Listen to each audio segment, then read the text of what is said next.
మహాభారతంలో మనందరికీ తెలిసిన గొప్ప యోధులలో ఒకడు అర్జునుడు. కాని అతని చుట్టూ ఉన్న ఒక పెద్ద మిస్టరీ గురించి ఈరోజు మనం మాట్లాడుకుందాం. దాన్ని ఛేదిద్దాం. అసలు ప్రశ్న ఏంటంటే, ఒకే ఒక్క యోధుడు ఒంటరిగా ఒక మహాసైన్యాన్ని ఎలా ఓడించగలిగాడు? కాని అదే యోధుడు అంతకంటే పెద్ద యుద్ధంలో పోరాడ్డానికి ఎందుకంత ఇబ్బంది పడ్డాడు? ఇది మహాభారతం ఫాలో అయ్యేవాళ్లందరినీ ఆలోచింపజేసే ప్రశ్న. సరే, పదండి ఈ విశ్లేషణ మొదలుపెడదాం. దీన్నే మనం అర్జునుడి వైరుధ్యం లేదా ఆర్జునాస్ పారాడాక్స్ అని పిలుస్తాం. అంటే రెండు మేజర్ యుద్ధాల్లో అర్జునుడి పరాక్రమంలో మనకు కనిపించే ఒక పెద్ద తేడా అనమాట. ఈ రెండింటినీ మనం ఒకసారి పక్కపక్కన పెట్టి చూద్దాం.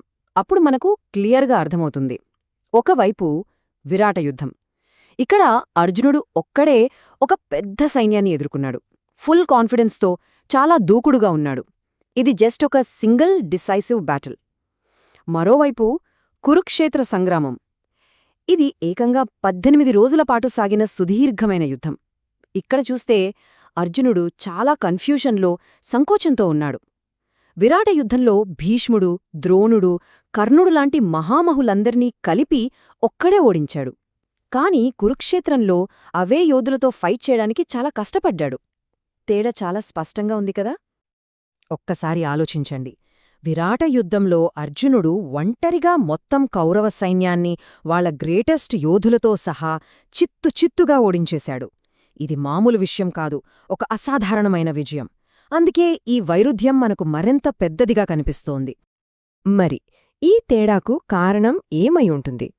చాలామంది చెప్పే మొదటి, చాలా కామన్ రీజన్ ఏంటంటే అర్జునుడిలో జరిగిన అంతర్గత సంఘర్షణ. మనకు తెలిసిందే, కురుక్షేత్ర యుద్ధం మొదలవ్వగానే అర్జునుడు ఒక పెద్ద డైలమాలో పడిపోయాడు. ఎదురుగా ఉన్నది తన సొంత కుటుంబం, స్నేహితులు, గురువులు. వాళ్లతో పోరాడటానికి చాలా సంకోచించాడు. ఈ ఇన్నర్ కాన్ఫ్లిక్ట్, వాళ్లమీద ఉన్న ప్రేమ, కరుణ ఇవన్నీ అతన్ని మొదట్లో బాగా వెనక్కి లాగాయి. అయితే కేవలం అతని మనసులో ఉన్న గందరగోళమే కారణమా? లేకపోతే దీని వెనక మనకు తెలియని ఏదైనా సీక్రెట్ స్ట్రాటజీ ఉందా? అతని మానసిక సంఘర్షణ ఖచ్చితంగా ఒక ముఖ్యమైన పాయింటే, కాని అదే మొత్తం కథ కాదు. ఇక్కడే అసలు కథ మొదలవుతుంది. అర్జునుడికి వ్యతిరేకంగా వాడిన అసలైన స్ట్రాటజిక్ వెపన్ వాళ్లే సంశప్తకులు. సంసప్తకులు అంటే శపథం చేసినవారు అని అర్థం. వీళ్ళెలాంటి యోధులంటే తమ శత్రువుని చంపాలి లేదా యుద్ధంలో చావాలి. ఈ రెండేవాళ్ల ఆప్షన్స్. అంత గట్టి బ్రేక్ చేయలేని ప్రమాణం చేసినవాళ్లు. వాళ్ల జీవితానికి ఉన్న ఒకే ఒక్క లక్ష్యం ఆ శపథమే.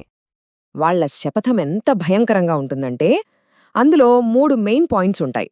1, యుద్ధభూమి నుంచి అస్సలు వెనక్కి తగ్గకూడదు. 2, వాళ్ల టార్గెట్ అయిన అర్జునుణ్ణి చంపాలి లేదా అతని చేతిలో చావాలి. 3, ఎలాంటి పరిస్థితి వచ్చినా పారిపోకూడదు. విక్టరీ ఆర్ డెత్, అంతే. అసలు ఇంత కసిగా, ఇంత తీవ్రంగా శపథం చేయడానికి కారణమేంటి? ఇది చాలా లోతైన పర్సనల్ రివెంజ్ స్టోరీ. దీని మూలాలు త్రిగర్త రాజ్యానికి అర్జునుడికి మధ్య జరిగిన పాత గొడవల్లో ఉన్నాయి. మొదట రాజసూయ యాగం టైంలో అర్జునుడు త్రిగర్త రాజ్యాన్ని ఓడించాడు.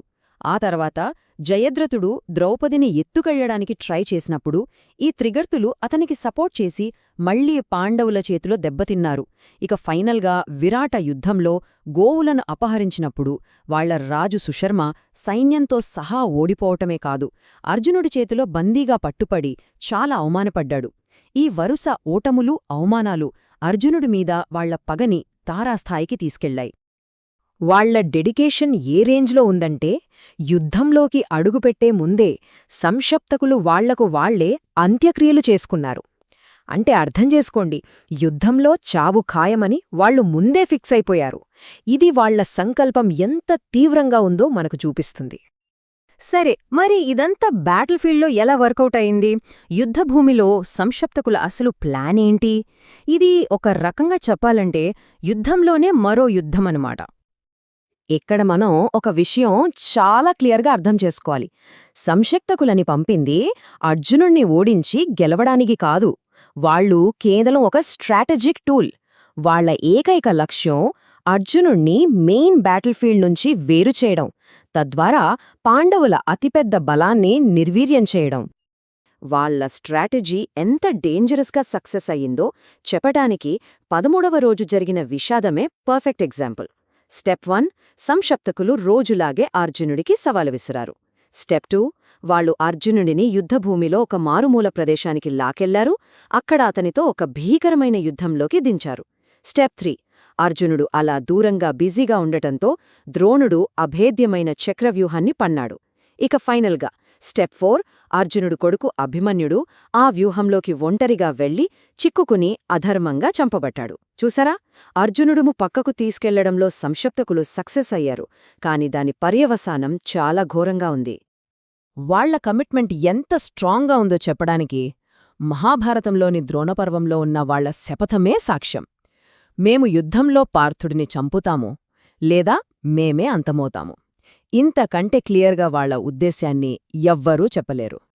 సో ఇప్పుడు ఈ పాయింట్స్ అన్నింటినీ కలిపి చూస్తే మనం మొదట అడిగిన ప్రశ్నకు సమాధానం దొరుకుతుంది. ఆ వైరుధ్యం ఇప్పుడు పరిష్కారమైంది. మరి ఫైనల్గా అర్జునుడు కురుక్షేత్రంలో ఎందుకంత కష్టపడినట్టు కనిపించాడు? దీనికి 3 ముఖ్య కారణాలున్నాయి. మొదటిది అతని మైండ్ సెట్. శత్రువులతో కాదు, సొంత వాళ్లతో పోరాడుతున్నాననే సంఘర్షణ. రెండవది, ఇది ఒక సుదీర్ఘ యుద్ధం, 18 రోజులపాటు సాగిన ఒక మ్యారథాన్, విరాట యుద్ధంలా ఒకే రోజులో ముగిసే స్ప్రింట్ కాదు. ఇక మూడవది, అత్యంత ముఖ్యమైన కారణం, ఒక వ్యూహాత్మక ఎత్తుగడ. అర్జునుణ్ణి న్యూట్రలైజ్ చేయడమే ఏకైక లక్ష్యంగా పెట్టుకున్న సంశాప్తకులు అనే ఆత్మాహుతి దళంతో అతను రోజూ పోరాడాల్సొచ్చింది. అందుకే ఫైనల్ కన్క్లూజన్ ఏంటంటే, అర్జునుడు బలహీనుడవ్వలేదు, యుద్ధమే వేరు, పరిస్థితులే వేరు. అతనికి వ్యతిరేకంగా వాడిన వ్యూహం చాలా తెలివైనది, అదే సమయంలో చాలా క్రూరమైనది. ఇది అతని శక్తికి సంబంధించిన సమస్య కాదు, ఆనాటి పరిస్థితులు, వ్యూహానికి సంబంధించిన విషయం. చివరగా ఒక ప్రశ్నతో ఈ విశ్లేషణను ముగిద్దాం. ఏది గొప్పదిగా నిలుస్తుంది?